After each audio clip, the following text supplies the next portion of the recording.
Novi is 26 years old and was trafficked to Hong Kong from her village in rural Indonesia. Cukup kekurangan tanpa saya bekerja. Novi arrived Hong Kong in 2015 with the promise of a good salary. Never did she expect that this would be the beginning of a 9 months ordeal.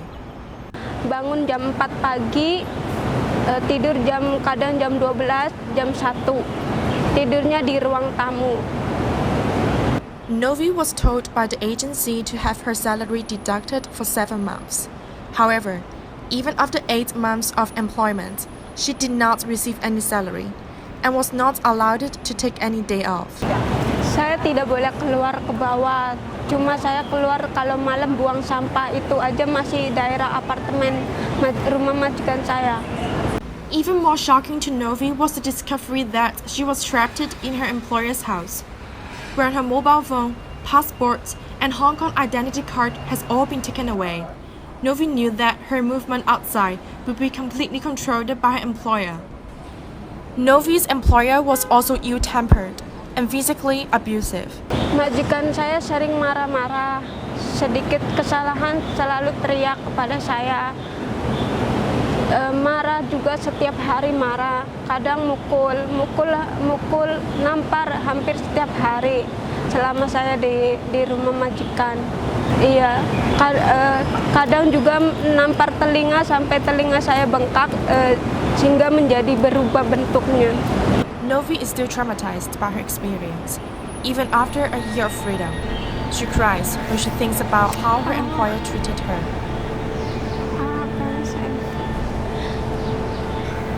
Knowing that the abuse would never end, Novi decided to ask the neighbor for help and eventually escaped. With the support of a local organization, Christian Action, Novi has found a new life. Harapan saya bisa bikin rumah sendiri, bikin rumah sendiri, terus membantu orang tua ya tentunya.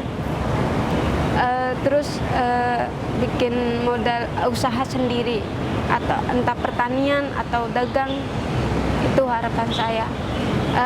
Selain itu saya juga ingin menabung.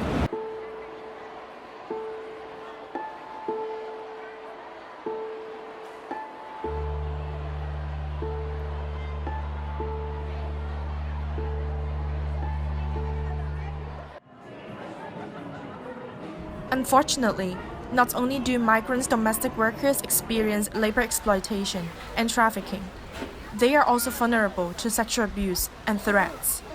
Hannah, a 26-year-old woman from Indonesia, came to Hong Kong last year to help her family out of debt. She is a victim of trafficking for the purpose of labor exploitation. Additionally, Hannah also experienced sexual abuse. In Hong Kong, her employers made her work around the clock. Not only was she proscribed from contacting her families and friends, they began to verbally abuse her and finally sexually assaulted her. Tapi banyak, maksudnya kejadian itu di kamar juga ada, di dapur ada, di kamar mandi ada, di ruang tamu juga pernah. No matter how often she tried to stop him, Hannah's male employer continued to assault her. She felt scared and confused. On top of that, her identity documents were kept by the employer, so it was more challenging for her to leave. Pikiran saya cuman saya takut. Saya mau lapor polisi juga nggak ada bukti. Terus saya mau ngomong sama majikan saya yang perempuan, takutnya malah saya yang dituduh aneh-aneh. Although threatened to be discharged by reporting the assaults, it was too much for Hannah to handle, and she felt the only thing she could do was run away. On her last day in her employer's house, the day began with Hannah's preparing breakfast in the kitchen. Tiba-tiba kayak peluk saya dari belakang, terus saya menghindar, terus saya ambil panci untuk masak mie. Undeterred, her male employer assaulted her again. Hannah pushed him away and ran to the police. One final shock awaited Hannah on returning to the apartment with the police to collect her belongings, this time from her female employer. Majikan perempuan saya cuman ngomong enak ya diperkosa sama bapak. Hannah never expected such a ruthless response and does not feel safe enough to work in Hong Kong again. Iya, perasaan saya ya emang lebih baik, tapi kalau saya mengingat kejadian itu emang rasanya kayak sedih iya, maksudnya kayak sangat-sangat sedih. Tapi saya kembalikan lagi ke sini, saya masih ada keluarga yang butuh saya di rumah. Jadi saya sekarang fokus mau pulang, saya udah nggak mau bekerja lagi di Hong Kong, saya mau pulang.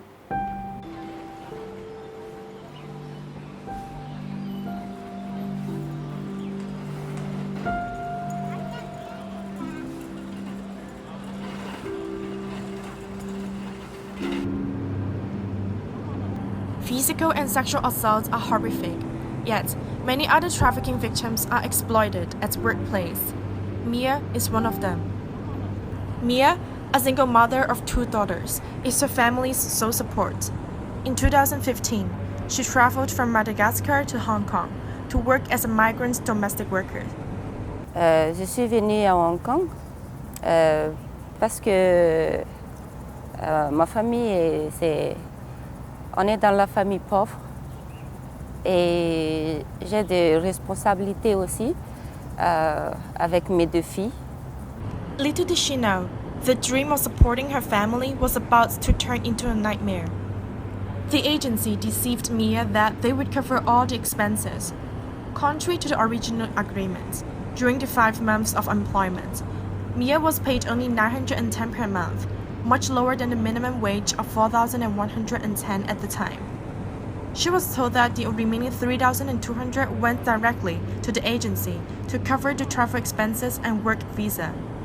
Mia was unaware that these fees should have been paid by the employer under Hong Kong employment law. Avant nous quitter Madagascar, nous allons quitter Madagascar, notre agence a dit que c'est eux qui dépensaient tout pour nous, comme le billet d'avion, visa et comme ça. Alors, eux ont besoin qu'on paye notre salaire 3 200 pendant 8 mois avec l'agence. Manipulated by the agency, Mia was even asked to sign a false receipt of full payment every month. Il y a des chiffres, 4110, tous les mois que je signe le reçu. Mia also did not expect looking after a disabled elderly who had to be lifted in and out of his wheelchair constantly. Le monsieur, il est très gros. Il est 95 kilos et c'est moi qui fais tout avec lui, doucher, déplacer, manger.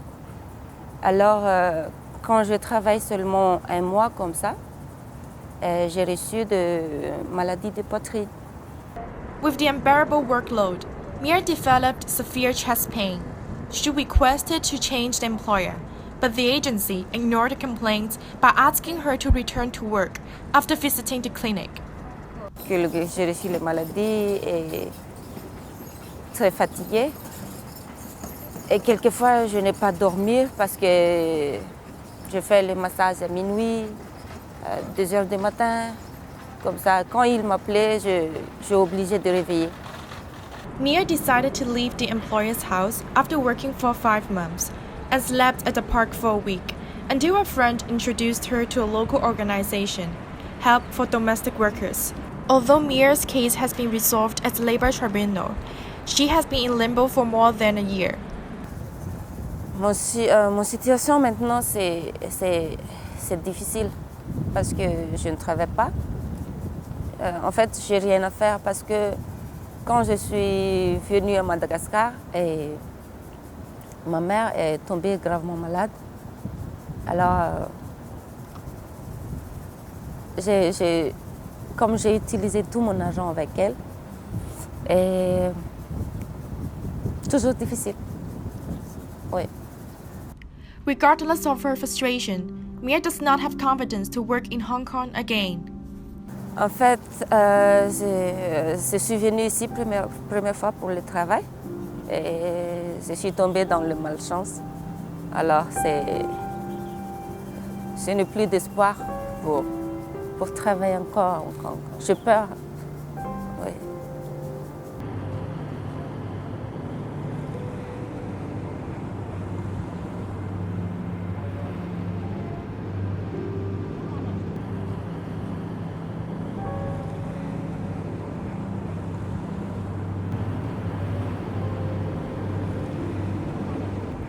Sex trafficking also happens in Hong Kong, but remains hidden from society to a larger extent. While cases of sex trafficking are sometimes reported, it is much harder to get the data about its occurrence. The experiences of Novi, Hannah, and Mir are just some of the stories of human trafficking in Hong Kong. Together, we must raise awareness of their plights and fight to end human trafficking in Hong Kong.